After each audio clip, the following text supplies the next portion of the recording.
Folks, let's stay in Atlanta.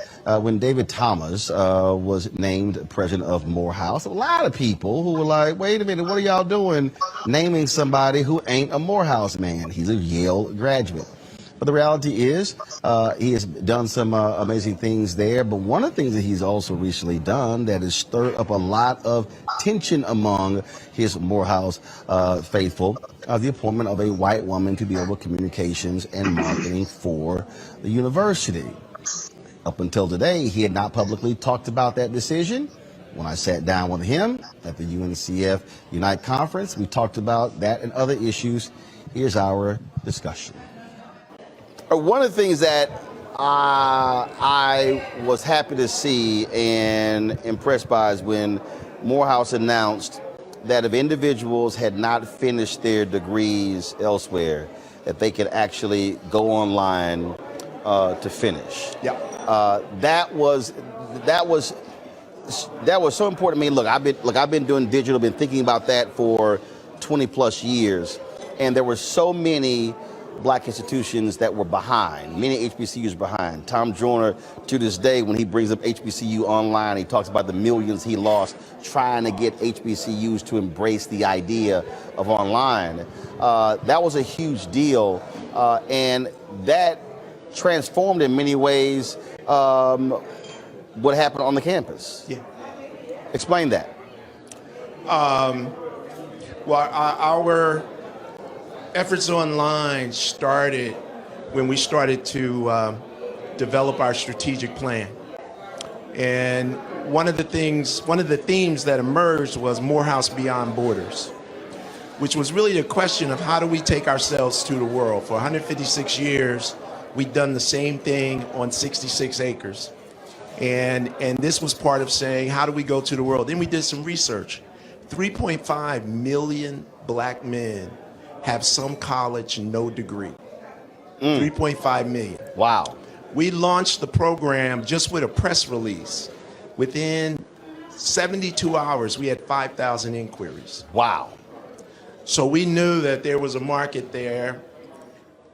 Went with a technology partner, one of the best out there, so we could deliver a high quality product. Mm-hmm. And what began to happen is faculty on campus who got engaged with that started to bring that into their on-campus program. Mm-hmm. Fast forward, COVID hits, the entire college goes online. Right. And, it's like we were, ready for the future. Mm-hmm. And now that's come, and in lots of ways, our faculty are, in the digital world. Another good example is Morehouse College is the leading college in the country actually using the metaverse and virtual reality to actually teach classes. Mm-hmm. Right? Not Stanford, not MIT, Morehouse College. And in fact, our faculty member who's leading that, Messina Morris, she's actually been here and given a few presentations at the conference. See, I think that, when you talk about the 3.5 million, we've had to debunk numerous times this notion that there are more black men in prison than in college. That's not fundamentally false. But I think what you're describing is also how we have to be much smarter and more creative in creating pathways for folks who otherwise want to finish, but for a variety of reasons did not. And I think part of the problem for higher education is always been, this is the box, right. And if you can't operate within this framework, this box, then it's not going to happen. Right. And Roland, it's also about having economic impact. We know that an individual with a college degree versus not, even if you've got some college, yep, will make over their lifetime $1 million more if they have the degree than if they don't. Mm-hmm. Well, in our community, $1 million over 30 years is a lot of money. Right. Right. So we also see it from that vantage point. And right now we have one degree program. We're going to add a few more degrees. We started with business. We're probably going to add a computer science degree in the coming year, as well as a more humanities, social science degree that's anchored in our traditions around nonviolent social advocacy and social justice. You talked about doing the same thing over 150 years on 66 acres. You becoming president was a part of that. That was just all of this. It has to be a Morehouse graduate, or it has to be someone who got to know our way. I talked to other presidents. I see you know my story. Well, no, look, because part of it. Look, where'd you graduate from college? I graduated from Yale. Okay, I'm a Texas A&M graduate, and there is this tension that's real, where you have some people who go to PWIs who look down on HBCUs.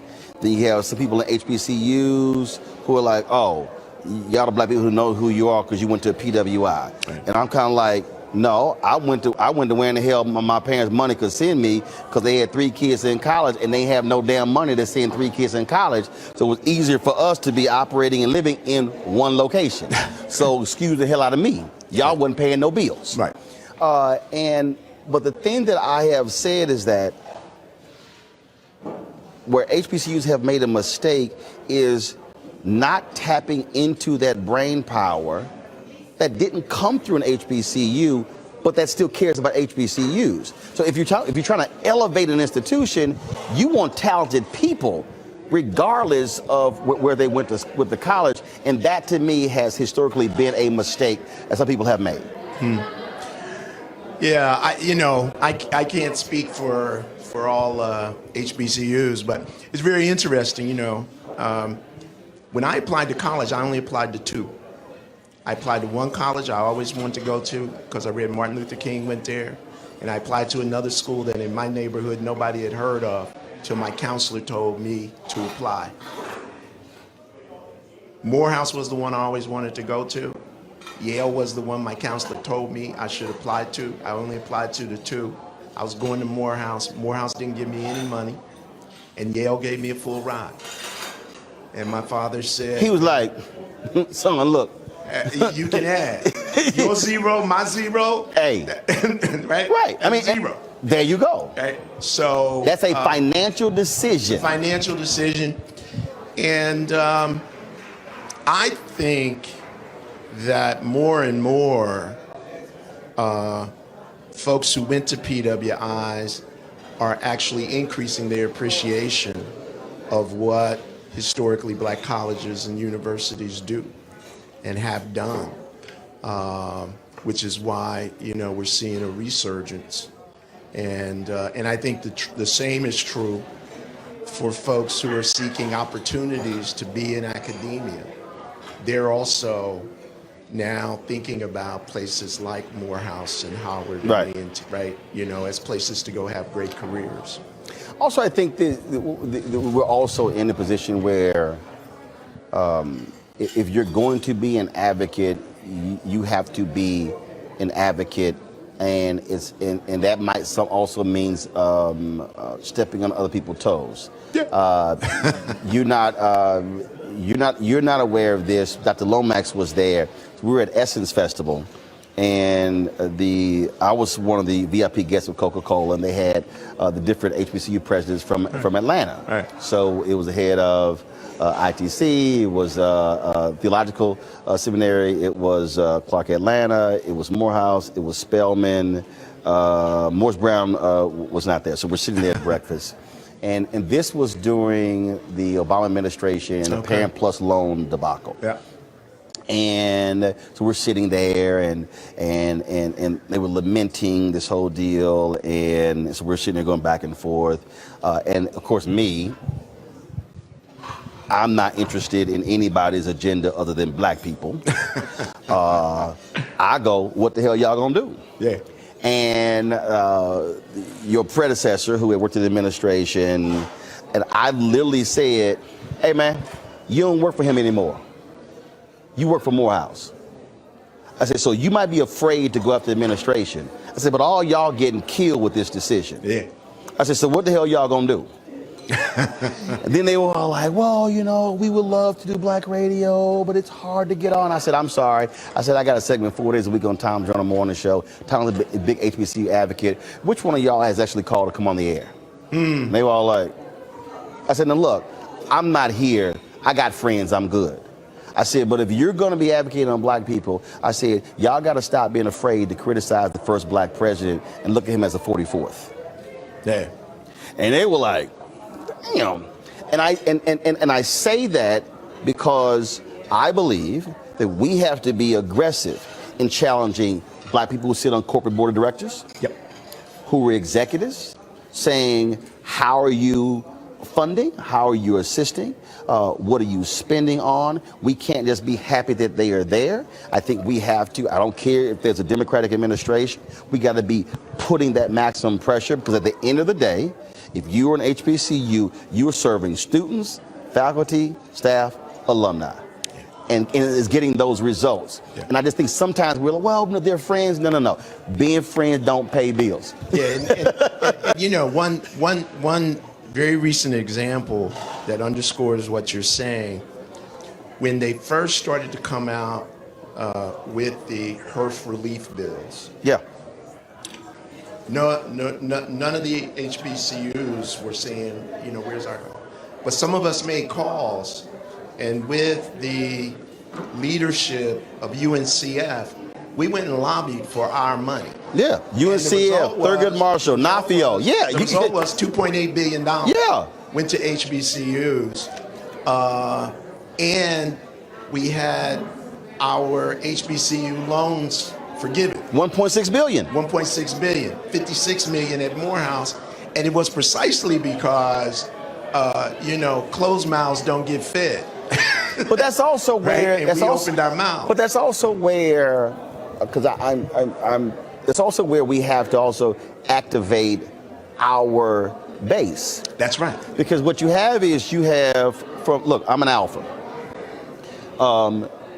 You've had alphas and deltas and omegas and AKAs. Combined, you're talking about 2 million plus members. Right.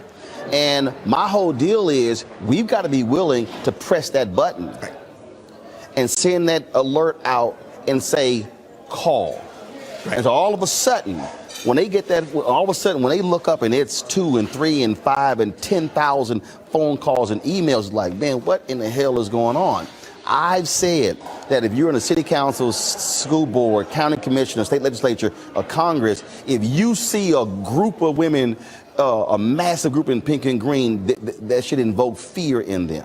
Well, the same thing. It should be, how are you mobilizing Morehouse men? Put that blazer on. Yeah. And show up and let them know, and where they feel that that intensity, it's activating our base. And I think too often what our base is doing is going, well, Mr. President, what you doing? Yeah. Where it's like, no. I need 500 of y'all to show up. Right. Because if I show up, is one, yeah, I'm doing my part. But if I walk into the room with 500 behind me, it's a whole different conversation. Yeah. No, you're spot on, and we've been trying to work that, you know, and have had some success with it. But you know, that's exactly where we need to go as a community. And to your point as well, you know, when you start thinking about it, you know, the fraternities, black fraternities and sororities, they cut across PWIs, HBC, right? Which creates an even more solid voice, right? So I think you're absolutely right. How are you dealing with also trying to move the university forward to have a completely different vision in terms of your staffing? You're dealing with drama right now. You're dealing with it. And people out there talking about it, but the reality is you're building a team to advance your mission.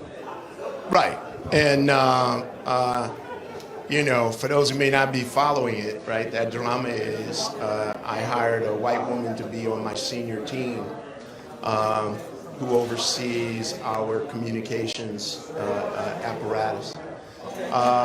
And I have to say that, you know, there's been more talk about it than I actually imagined. The bottom line for me, Roland, You didn't see it coming? I didn't see it coming, some of the nastiness of it. I actually didn't. Coming out of the Morehouse community, I actually didn't see I could have told you that. some of the nastiness. Look, I've been in black media so long, I could have said, say, bro, this was about to come down. Be prepared. But go ahead. You know, but I think the bottom line is I've been trying to build the organization, the faculty, the staff that can ensure Morehouse is around for another 156 years. And what people don't know is that the last head of our marketing apparatus was not an African American. He was Filipino.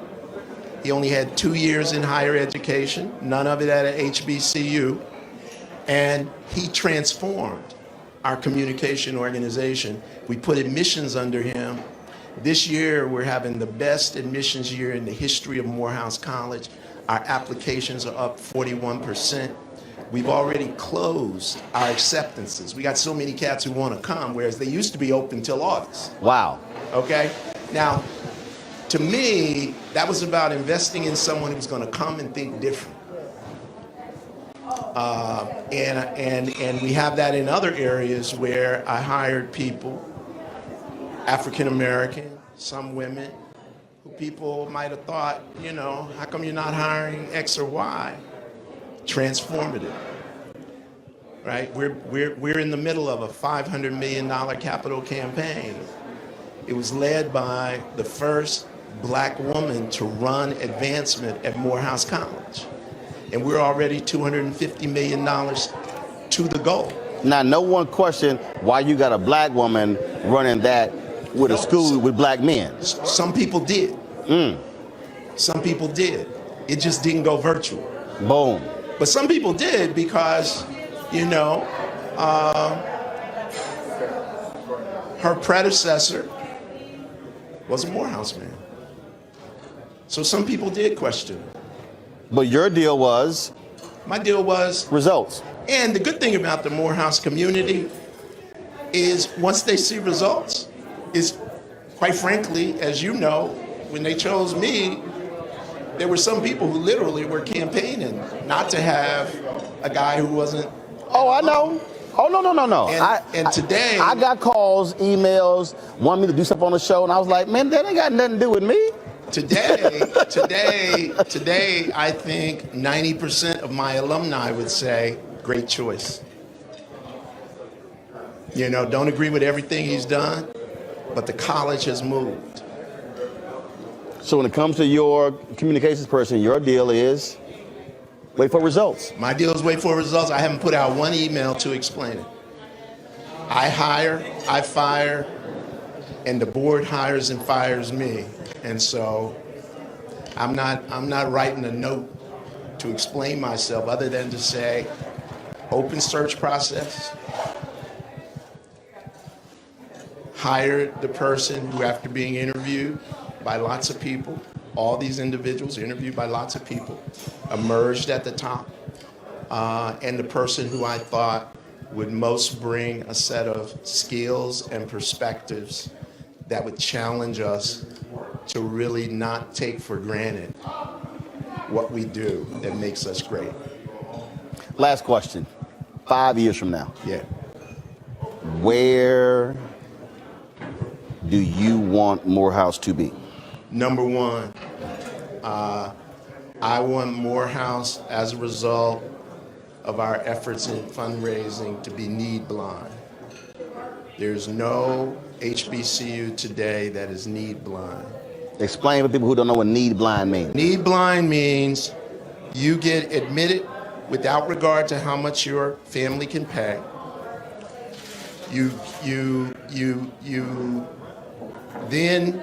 We then apply what you're eligible for from a federal funding standpoint, and then we have the funds to fill the gap. What it means is your family will not have to go take a high interest parent plus loan to get you through Morehouse, which is the case today. Right. What it means is a David Thomas at the end of this decade will no longer exist, meaning my father would have opened that envelope and he would have said, hey, you're going to Morehouse. because I got 0. You got BEOG, and Morehouse has the rest. End of story. So that's one place we'll be. The other place we'll be is educating somewhere in the neighborhood of 25 young men in our residential program. And we will be touching through technology, distance learning, at least 3,000 men a year, and increasing the college graduation rates of black men across this world. And we'll be global. 5 years. All right. I think we're on track. Well, look forward to it. I look forward to being back on campus. Now, I've spoken on campus twice, but I've never spoken to the students. No? We had a school choice is a black choice event that I found that we organized it. So we had it on the campus. Yeah. School choice leaders, and then there was a table of brotherhood discussion before the MLK Memorial was unveiled. Chevrolet sponsored it, and they had Congressman John Lewis and others. Spike Lee was involved, and I moderated that in the chapel. Okay. But I've never actually spoken at Morehouse. Okay, we're gonna fix that. So but I tell her, so I wear all HBCU gear on my show, only schools that I've actually been to or spoken at. And so when I went there last time, the Morehouse band, they gave me a track jacket. So because of that, I wear it. But see, the other presidents get mad. They're like, well, you don't wear our stuff. I'm like, I ain't never been to your school. So I have a requirement. I said, if I rock somebody's gear, it's because I've been there. But definitely, we'll love to get there. All right, well, it's always great to be on college campuses and see the creative and innovative things that have been done. Yeah. Well, we're gonna get you there. All right, looking forward to it. All right, folks, back to our Roland Mark Unfiltered video in just one moment. Love our new Alexa. It's a Buick. Yeah, Alexa. Buick. Alexa. It's a Buick. It's an Alexa. It's a Buick. It's an Alexa. Coach, that's a Buick. That's an Alexa. The Buick Enclave with available Alexa built-in. Folks, Black Star Network is here. I'm real revolutionary right now. Support this man, Black Media. He makes sure that our stories are told. Thank you for being the voice of Black America, Roland. Stay black. I love y'all. All momentum we have now, we have to keep this going. The video looks phenomenal. See, there's a difference between Black Star Network and black-owned media and something like CNN. You can't be black-owned media and be scared. It's time to be smart. Bring your eyeballs home. You dig?